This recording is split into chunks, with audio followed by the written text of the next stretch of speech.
Assalamualaikum warahmatullahi wabarakatuh. Balik lagi sama gue di sini di Rioval 88. Nah, kali ini aku terima kasih untuk teman-teman yang udah mengikuti setiap langkah perjalanan kita dalam merintis toko sembako.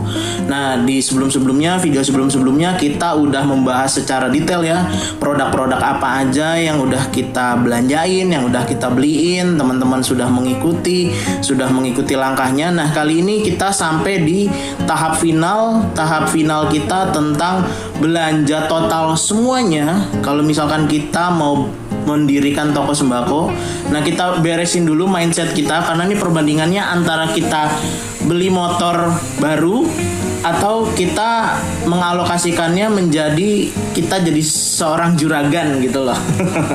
Jadi di sini judulnya biaya total membangun toko. Ini baru isi belanjaan atau produknya.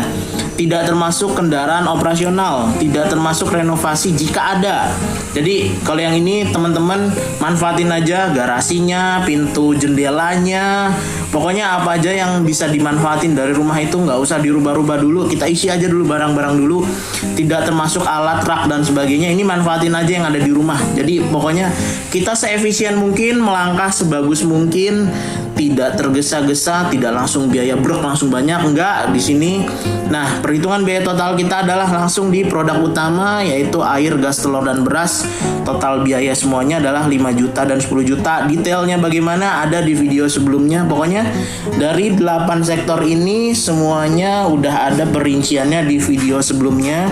Nah, untuk sektor kopi kita habis 700.000, sektor perbumbuan 300.000, sektor mandi dan cuci 300.000, sektor makanan instan 400.000, sektor bahan dapur dan kue kita habis 500.000, sektor rumah tangga dan sebagainya sampai ke rokok itu habis 1.800.000 sekian bla bla bla bla. Pokoknya kita total semuanya langsung jadi 15 juta. Nah, biaya total anggaran awal ini bisa dicicil atau serentak. Tidak langsung kita bisa 15 juta begini. Nggak bisa. Kita pasti belenger. Dan pastinya ini belum lengkap. Ini baru pengadaan. Wajib dicicil untuk mengurangi beban biaya. Kita sambil belajar produk knowledge kita. Karena kenapa? Akan ada ratusan produk yang perlu kita hafal. Nah, kan nggak mungkin. Kita di sini nih nulis. Misalkan produknya sektor perkopian. Emangnya semua orang langsung hafal? Orang-orang tuh pengen beli kopi apa, misalkan Indo Cafe kah, misalkan beli Good Day kah. Good Day pun ada dua, Good Day merah, Good Day cappuccino. Itu yang baru mainstreamnya, belum lagi sama Good Day yang biru, yang lain dan sebagainya. Belum misalkan Liong dan sebagainya gitu. Perbumbuan juga nggak semua orang tahu ternyata racik tumis itu ada gitu, ternyata penggantinya racik ada marinasi gitu. Nggak semuanya gitu. Mandi dan cuci juga sama, nggak semua orang tahu sabun Gift, nggak semua orang tahu Head and Shoulder, ternyata gitu. Walaupun udah mainstream, nggak semua orang yang tahu gitu. Makanan instan juga sama, nggak semua orang tahu ternyata ada soun merek kaca gitu, nggak semuanya orang tahu gitu. Bahan dapur dan kue, nggak semua orang tahu tuh SP itu apa, ternyata itu buat pengembang gitu. Pengembang roti dan kue, sektor rumah tangga lain tuh kayak popok aja size-nya ada banyak, ada 5, ada L, S dan sebagainya kan gitu. Rokok apalagi misalkan orang yang anti rokok gitu, alergi sama rokok gitu, bukan perokok gitu kan. Ternyata pas buka toko sembako dipaksa harus mengerti produk rokok. Ternyata rokok itu ada Gudang Garam Filter, ada Sampurna, ada Arja, ada Bentul, ada Refill, Samsung Refill, Gudang Garam Merah dan sebagainya. Pokoknya banyak banget. Nah, ini semua apa yang kita pelajari di sini ini adalah rangkuman total biaya semuanya adalah kalau kita mau mengisi toko sembako adalah 8 item itu 15 juta, total biaya 8 sektor belanja.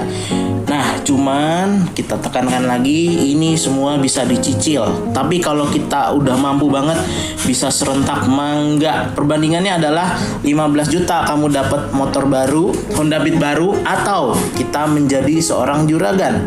Seorang juragan yang bisa dapat motor baru lagi setiap bulan. Perbandingan kayak gitu. Beda lagi. Tapi ini 15 juta semuanya baru pengadaan. belum lengkap. Baru pengadaan, ini masih produk umum. Produk umumnya pun belum semuanya.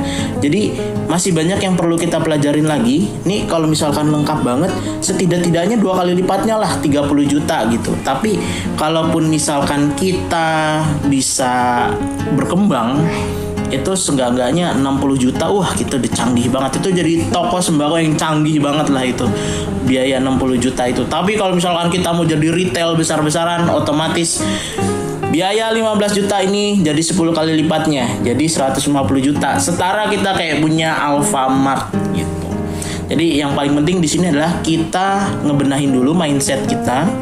Kita tidak bisa melangkah langsung ke yang besar, nggak bisa, jangan. Jadi mau kita, bahkan kita walaupun sekelas eksekutif gitu ya, lebih baik kita melangkah kecil-kecil dulu. Jangan langsung kayak yang besar dulu. Mentang-mentang nih bahasanya gaji suami gue 30 juta, gaji suami gue 50 juta, gue bisa langsung bikin toko sembako.